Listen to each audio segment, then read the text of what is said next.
Hey guys, my name is Hasan and I'll be talking about the Blood of Olympus. Uh, to start off with the previous books, it has been absolutely amazing for me. Percy Jackson's series and the Heroes of Olympus, the first four books, it was really good. But then now the Blood of Olympus came along and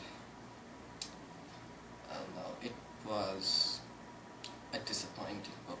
It could not be called the last book of this series, and it did not even live up to its expectations. I mean, firstly, let's start off with there were no chapters with Percy or Annabeth's point of views.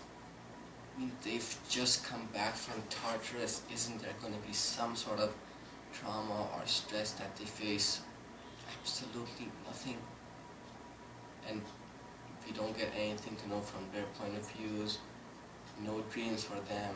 Every time Percy gets mentioned up, he's getting the crap beaten out of him, and Jason is there to save him. We're seeing this from Jason's eyes. No, of course not. I mean, that's not the Percy we know, that's not the Percy we saw. And Annabeth, she just went on this insane quest, the Mark of Athena. She had this whole book named after this quest. I think that's it. It just finished off. There was no mention of her talk with her mom. I mean, isn't there going to be some sort of mention, no reuniting of Percy and Annabeth with their families? Nothing. And then we got Reyna and Nico, which was a pretty good move. We got to know about Reyna's past, we got to know about Nico. They developed a brother and sister bond, which was pretty good. But then we developed so much of Reyna, and we don't get to know in the end about her. We don't get to know if she finds true love or true happiness. That's it. And Nico, he just gets over Percy like in a second, and maybe not a second, but yeah, he just gets over Percy. And Nico and Will, out of nowhere, okay, fine, let's just move on. And then Jason and Piper and Leo, it's all about these three. I mean, okay, I really like Leo. He and Percy have got a really good bond, especially when they were trying to find Nike and they both were like, how about if we promote Adidas? Yeah, that was a really good move. Really great. But then Jason and Piper, it's all about them.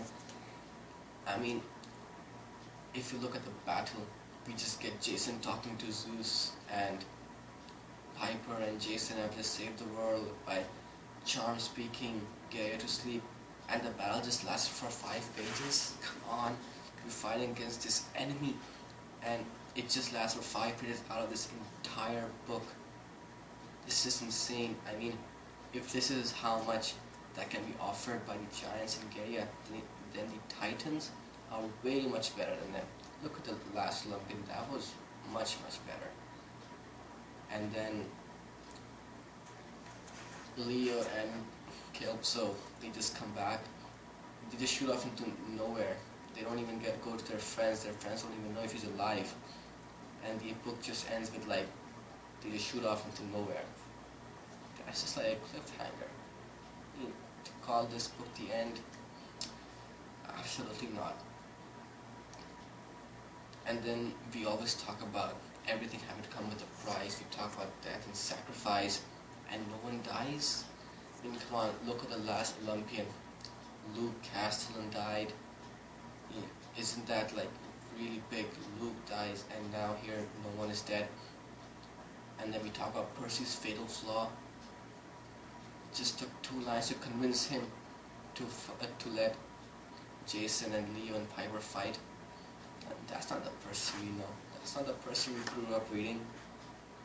If he really wanted to go and fight, he would at least put up an argument. But no, it just took 2 lines to finish him off.